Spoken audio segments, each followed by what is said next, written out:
Hey everybody! People have called in and asked me for my recipe for the old pot roast, so we're going to get right to it. Let me show you how I do it.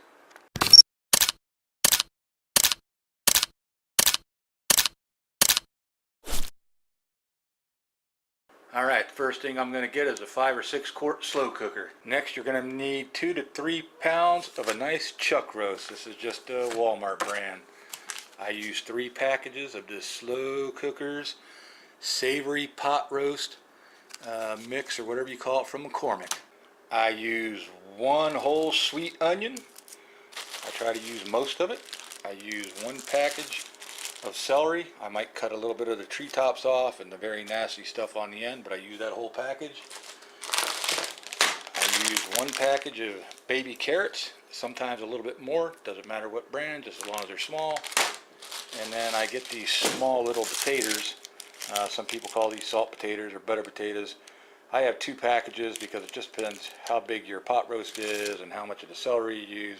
You might fit 1.5 pound bag in there, or 2. I try to get as much as I can because when it's all done, that's about 4 days of eating, 4 to 5 days of eating for me at a bowl a day. So the first step is throw that bad roast down at the bottom of that crock pot. Next step is I add my little carrots.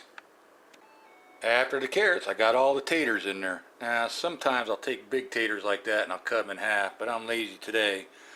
But the reason I have my meat and then the potatoes and the carrots underneath is because this stuff needs more heat to cook, cook longer.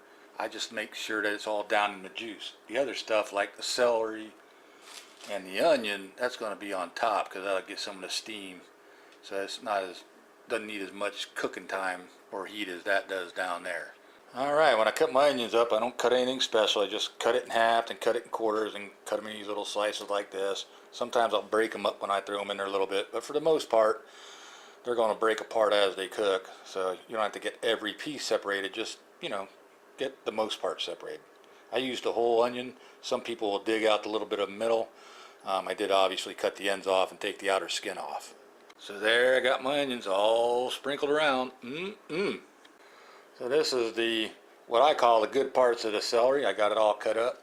Sometimes I leave these little parts here on, sometimes I don't. Some people actually use the ends like that and the little leafy parts, but I don't use those. So we'll take them off and wash them up in the sink, and then I'll cut them up in small pieces and throw them on top of the onions.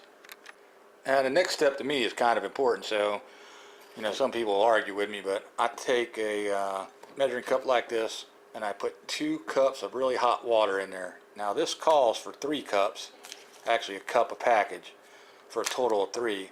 But I'll only use about 2.5 cups, and I'll show you why. But I'll put 2 cups of hot water in here, then I'll mix all 3 packages in there. So let me do that and I'll show you the next step. Well, here I have all 3 packets mixed into 2 cups of water. Now what I normally do is I'll sprinkle that all the way around here. I'm trying to get all those spices evenly distributed around so they all kind of sink down and make everything taste good. A lot of times I'll take the fork and stir while I'm pouring that on there. So I'm going to do that and then I'll show you what it looks like. So here you can see I'm done pouring everything on. It looks good. And then that measuring cup, I just use like a little bit, like a 1/4 cup of real hot water just to slosh around in there, but I didn't pour that out here. I just poured it down the side. So I'm trying to keep all these spices mixed up goods, because this stuff is not underwater. It's just kind of cooking and the steam's coming up and it's going through there and it's slowly letting all that go down, all that spicy goodness. Now one other step that I sometimes do, sometimes I'll buy meat tenderizer or some kind of seasoning like this stuff here, and I'll dump a bunch of it on that chuck roast down in there before I add the vegetables. I didn't do it this time, but if this is not spicy enough when you're done, next time just take a bunch of this or whatever your favorite seasoning is, not salt or anything like that, some kind of spices that's going to help that meat get a little more tender or tasty, and put that in there. But in the end, all that little water you put in and all the water that's in these veggies and all the grease in that steak is all going to get together. Now after this is all cooking and you're going to stir it for the first time, that's a real good time to try to start breaking up that chuck. If it doesn't break up then, before you dish it out, break that chuck all up in small pieces. It's not hard. Just, use a big spoon or something, and you want to chop that all up in little bitty pieces. So every time you have a cup of it, you have some potatoes and some onions and some celery and some meat all on each thing, okay? We're not serving this like a big hunk of meat and then this on the side. It's going to be kind of like a stew at that point. So all you have to do now is set this thing, put the power on. Of course, it helps if you plug the dumb thing in. And once you have the power on, then you just put it on 4 hours. So we'll set that to 4 hours on high. Then we'll put the lid on it. And after that, I'll mix it all up, and then I'll turn it to maybe, low or simmer, like warm or low, and leave it for another hour or two, and just stir it every once in a while. You really don't have to stir it, but that's what I do. Now, if you're going to be gone all day, you can put it on the low setting instead of high for 8 hours, and then when you get home, it'll pretty much be done. You just stir it all up real good. So that's how I make it. It is delicious. A little checking on the progress. Oh yeah. Look at that bubbling up, steaming. Now, I just wanted to point out for all you that are following me on my diet, and you're doing that, just remember about a cup to 2 cups at the most is all you want. And I usually eat this for my lunchtime meal. That's my heaviest, biggest meal of the day. And remember, you got all them taters and carrots in there, so your carb count is shot. Another thing I wanted to mention is some people, if they don't want grease or fat, sometimes when it's cold, they'll skim all of that grease that'll coagulate at the top off and throw that out. I don't like to do that. I eat the grease and the fat or whatever the coagulate when it heats up. I just mix it up real good. I mean, that's part of, in my diet, I like the fat, plus it's part of the taste, but a lot of people don't like that extra greasiness or whatever. So if you don't, when you take it out of the refrigerator, just skim that little bit off the top. You'll see it, and just throw it in the garbage can. Don't put it down your drain. And there you have it.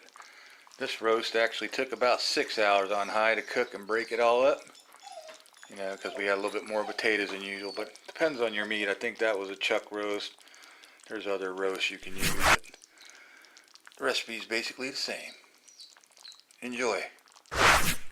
Okay, we will summarize this up. So in the pot, we have a 2 to 3 pound chuck roast. On top of that roast, we've sprinkled a bunch of seasoning herbs as an option if we want to, of your choice. After that, we've taken 12 ounces to 1 pound of baby carrots and sprinkled them around. Then we took 2 1.5 pound bags of those little butter salt onions, or not onions, butter salt potatoes, or those little small potatoes, and sprinkled them in. Then we took 1 package of celery and cut that up, put it on top. Then we put in 1 sweet onion, make sure it's a nice sweet onion.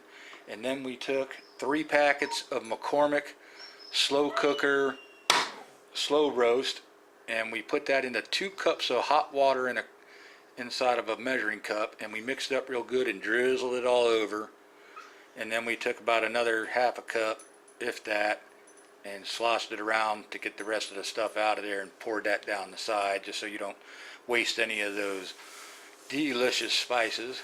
And then as another option, like I said, if you didn't put the tenderizer down there, you can put some more kind of spices, peppers or something, but I try not to do any salts. Then we set it on high for 4 hours, and when that's done, we stir it up and then let it simmer or put on low for another hour or two.